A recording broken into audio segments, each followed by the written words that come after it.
Dans une déclaration non signée mais durement authentifiée par nos soins, le comité exécutif élu de la Fédération ivoirienne de football est monté au créneau pour dénoncer dans une note intitulée Droit des réponses en date du mercredi 7 avril 2021 une récente sortie de la présidente du comité de normalisation de la FIFA, Dao Gabala. Le comité de normalisation indiquait avoir trouvé une trésorerie négative de plus d'1 milliard de francs CFA et annonçait qu'un audit a été commandité à cette fin et serait en cours.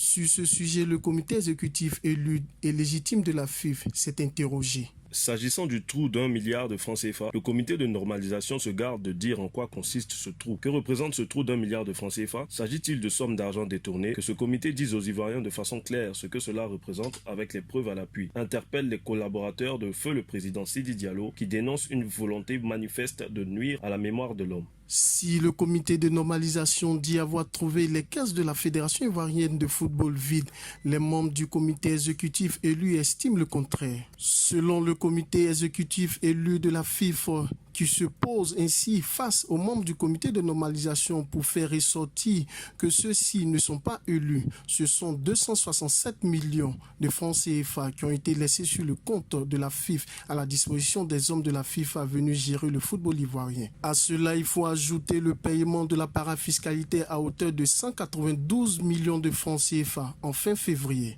Au départ du comité exécutif élu, les fonds laissés sur les comptes bancaires permettaient de payer aisément 2 voire 3 mois de salaire. Le comité exécutif élu fait observer que c'est avec le même niveau de ressources sans percevoir depuis 2 ans les coûts opérationnels de la FIFA dédiés à couvrir les charges de fonctionnement des fédérations qu'il a réglé de façon régulière les charges salariales jusqu'à son départ. Le comité exécutif sous la direction de feu le président Augustin Sidi Diallo n'a accusé aucun arriéré de salaire, a précisé le comité exécutif élu de la FIFA. Le comité exécutif élu de la FIFA a également réagi aux allégations sur les droits télé qui, selon le comité de normalisation, auraient été hypothéqués par les anciens dirigeants de la fédération. Pour le COMEX élu, cette affirmation relève plus de l'inculture juridique et financière que toute autre chose. Car le comité de normalisation fait des amalgames ou des confusions entre les notions d'hypothèque et de domiciliation bancaire.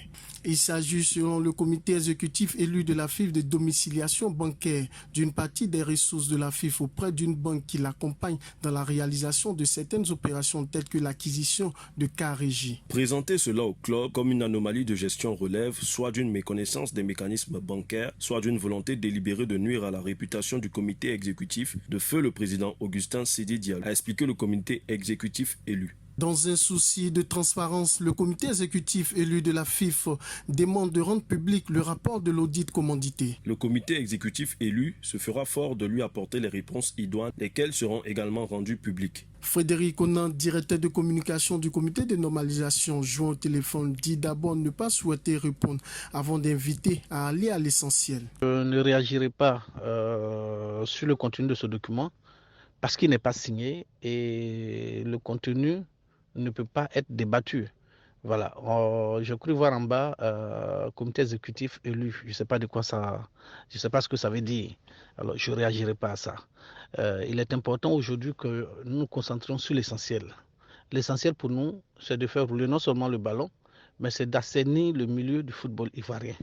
Et nous avons une chance, avec l'arrivée du comité de normalisation, de remettre les choses à plat, de réformer notre football et d'aider ce football-là à profiter à l'ensemble des Ivoiriens.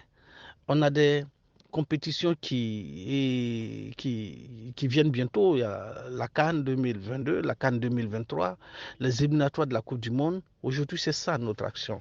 C'est pas le reste. Il faut qu'on sorte des problèmes de personnes pour aider notre football à avancer.